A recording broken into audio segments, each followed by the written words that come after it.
I know what you need, but you don't. I tell you what you wanna know.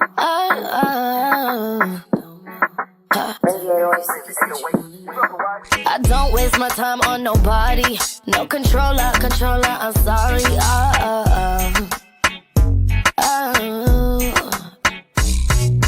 How you gonna say that you want me? Words don't be nothing, come show me. Hi, Queen. Hi, how are you? I'm well, thank you. Are you ready to get right in? I definitely am.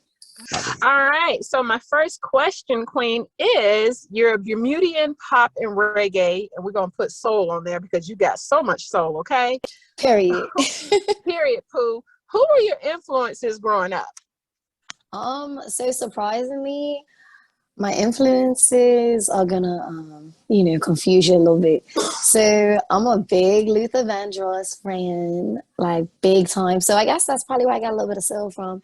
But so yeah, Luther Vandross, Alicia Keys, love her.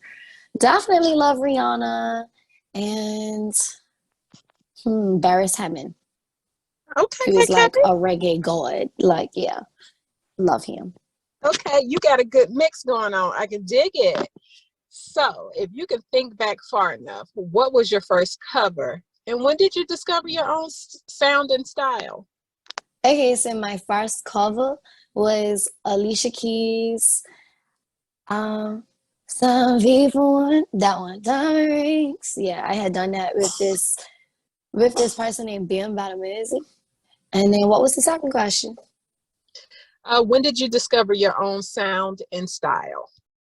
Okay, I would say I just really discovered my own song within like the last maybe 3-4 years. Mostly because sound and style, mostly because it kind of took me to like time to get to know myself as an artist. And I feel like that's where a lot of artists either lose themselves or, like I said, you get lucky and you find yourself. Because I got to do what I was like, songs that I love, and then integrate that into, making it something popular, something that people can be driven to. So I'm with that 100%. Got to implement everything about myself into my music. And speaking of your music and the messaging, and I'm just going to toggle forward a little bit, liberation, strength, and sexual freedoms. Were you ever concerned about the aftermath of you standing in your truth with music, considering that you live in a conservative country? Yeah, I can't sit here and say that I was never concerned. Always, because you have those older individuals in the country, or even people my age in the country, that kind of look at you and they're like, why is she doing this? There's always that little bit of judgment that makes you feel like you're being held back to a certain extent, or you're doing too much. But then it took me time to really recognize who I am and be like, okay, doing too much is just who I am. I get recognized because I do too much. Because, right, like, because honestly, people that want to go where I want to go, you have to do too much. And if you want to get there and you're not doing too much, you're not going to get there, because you have to be able to stand out. You have to be able to be comfortable in your own skin. And I've always been comfortable doing what I do. So it's obviously a part of who I am. Some people are just not doing enough. You know what I'm saying? Okay. So, and that brings me to my next question. What are your top 3 motivational posts or things that you say to yourself to stand in that truth? Okay, top 3 motivational. One of the biggest things that I always tell people, and I tell myself, don't do anything you're going to regret. Mm-hmm. Because the moment you feel like you're going to regret it, that's always going to be you asking yourself why you did it. So try new things, but at the same time, don't do anything you feel like you're going to regret, because the moment you do something you regret, then you fall out of who you are as a person. And that's how people lose themselves. Number 2, I always say, once you get to the top of one mountain, start climbing another one. Mm-hmm. Because, there's depths in the valley, but at the end of the day, you need to, it's always going to be ups and downs, but the goal is getting to the top, and you can't sit at the top because there's higher mountains to climb. That's right. And then the last thing, right, period, exactly. The last thing I always say is, The last thing I say is just love yourself, because when you love yourself, can't no one tell you nothing. I promise you. Like, you'll listen to the criticism, but you'll change for the better. You'll change because you want to change, not because other people want you to change. Period. So my next question, speaking of that, not like you sticking to your truth, you making your music, everything is fire from the visuals down Thank to your, you. your welcome, your personal style. So tell us about the inspiration and creative direction for single Touch on Me. Okay, perfect. So Touch on Me, the creative direction was set between me and Elijah Brown. He's actually my brand coordinator, and this was his first time stepping into the role as a creative director. And he was, I don't know if he was in the studio when I made this song. He might have been, because that area and time when I was recording so heavily, he was in a lot of my music sessions. And the creative direction behind it, I wanted to feel very authentic to me. Like, I didn't want to kind of put on a front. I wanted it to feel a little raunchy, a little, just sexy. I wanted to tell a story. I wanted it to feel like, oh, what's she going to do next? Like, a little bit mysterious. Even down to picking who was in the video. I was like very specific about who I wanted. And everyone in that video is close to me. Like, these are people that I genuinely love and, just wanted to be a part of this experience. Like, everyone in the video, like, especially like, in the background and as far as extras, they were lit. Hear me? That was all lit. Like, they had the time of their lives, but that's how I wanted it to feel. So yeah. Yeah, That's just that. it was booties everywhere. Like, everybody, bomb bodies. Okay, let's say that. So your music is released exclusively through Dallas Austin's distribution company, DAD. How did you get Correct. connected? Yes. How did you get connected with the super producer, and what is it like working with him? Okay, so I actually got connected to Dallas Austin like about 4 years ago when I was kind of fresh in Atlanta still.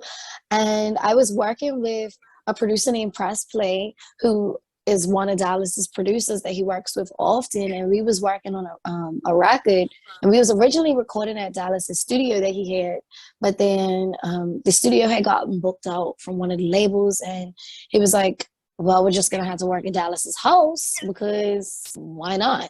And I'm like, Dallas Austin's house? Like, we're gonna work out of Dallas Austin's house?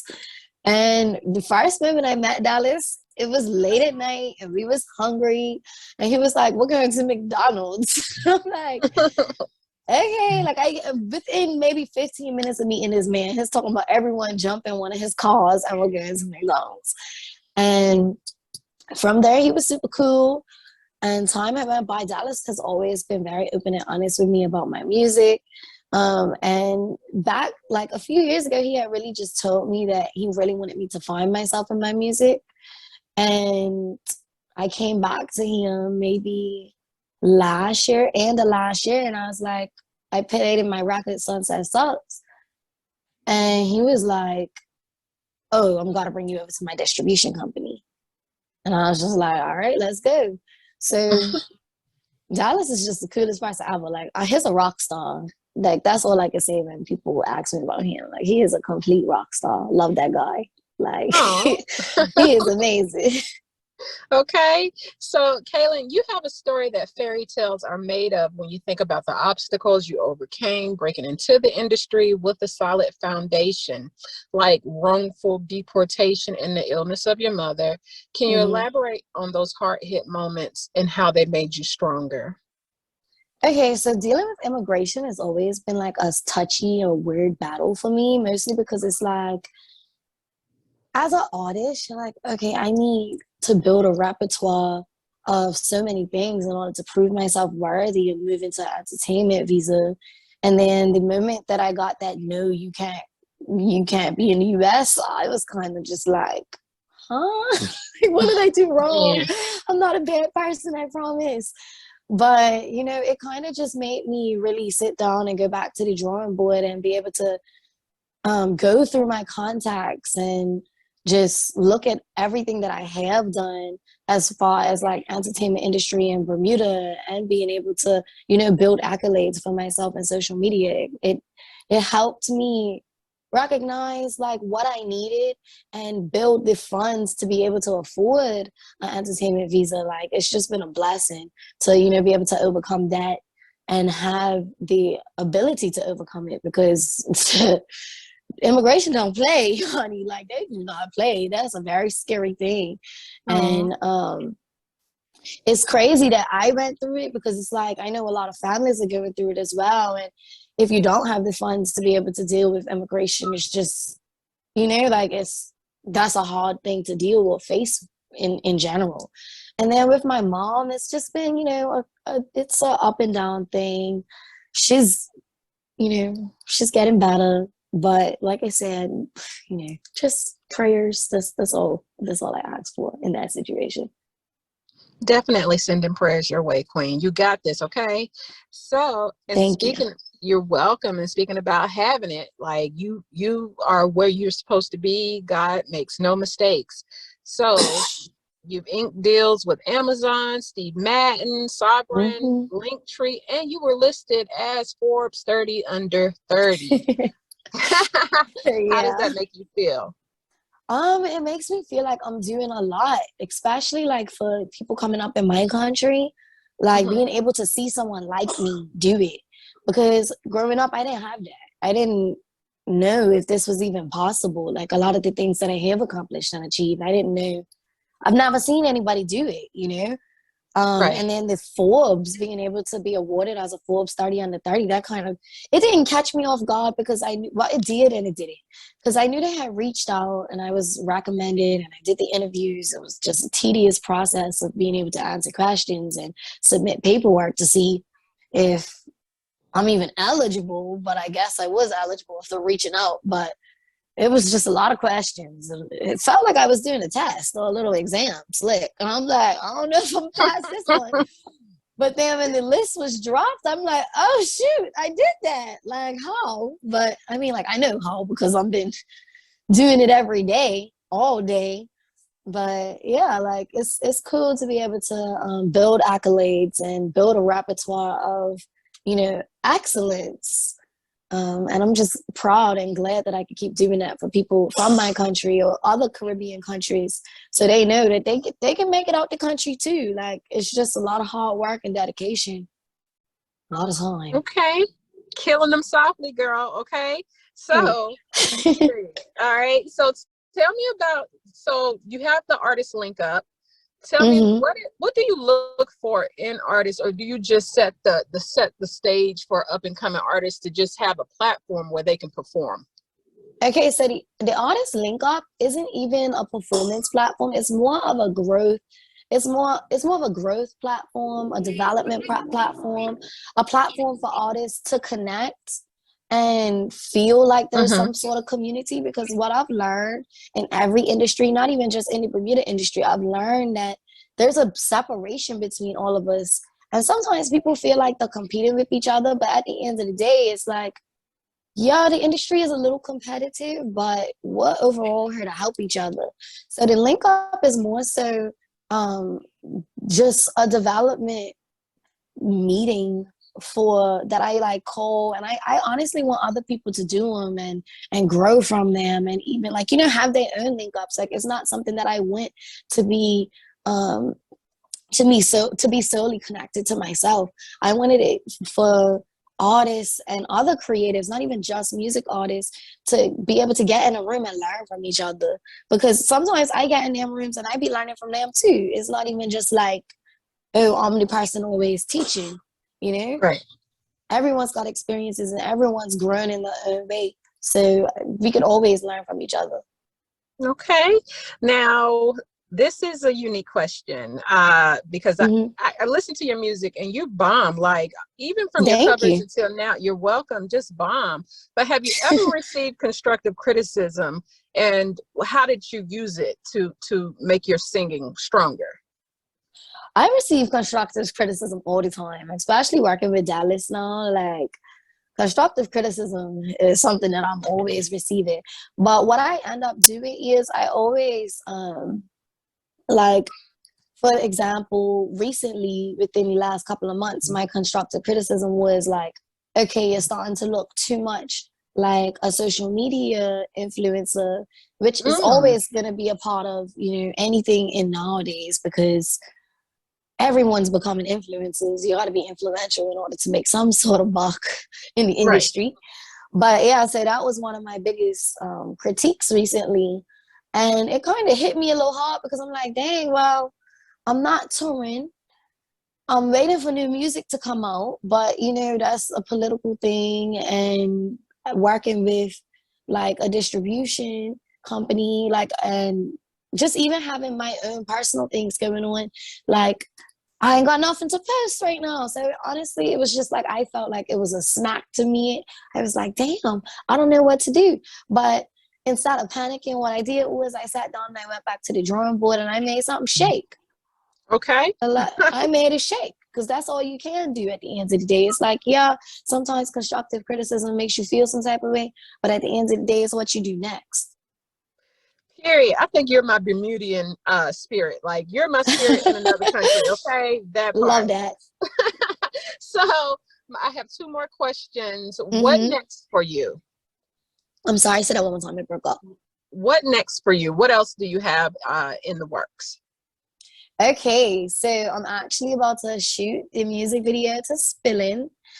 The song's already out, but you know, I've been working with sovereign brands, which is Bella, Vion, and Bamboo, and all the other brands, McQueen. So we, you know, working with such a large company, it took some time to kind of, you know, go back and forth with the visuals and what we want, how we want to execute it. And that's finally, you know, that's finally settled and completed and finalized. So we about to rock that out soon, very soon, sooner than you know. Dallas Austin and I are releasing some projects, and yeah, I'm got a few partnerships on the way. I don't want to say too much, but it's about to be a great end of the year and a great coming year for 2023. I'm excited. Okay, and then how do you get into your creative spaces where you write and perform music? I feel like I'm constantly creative. Like, it's not a matter of putting myself in a space.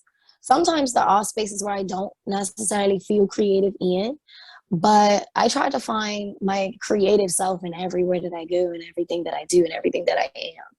You know, like, it's a matter of just making sure there's positive energy around me to feel it. Because positive energy fuels a lot of great things. Negative energy can fuel it too, but always in positive spaces. That's right. I concur. I concur, spirit woman. So, final question: where can our readers and viewers follow you, or listeners follow you and download your music? Okay, so you can follow me on everything Kaelyn Kastle. You can find my music on www.kaelynkastle.com, and it's on all platforms. But KaelynKastle.com is the easiest way to just click all the links. Okay, KK. Thank you so much. I enjoyed you, and just keep pursuing. Thank you so much for having me.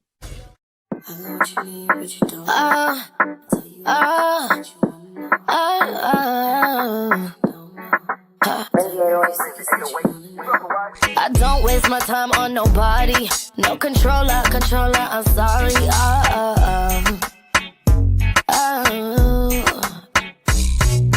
How you gonna say that you want me? Words don't be nothing, come show me.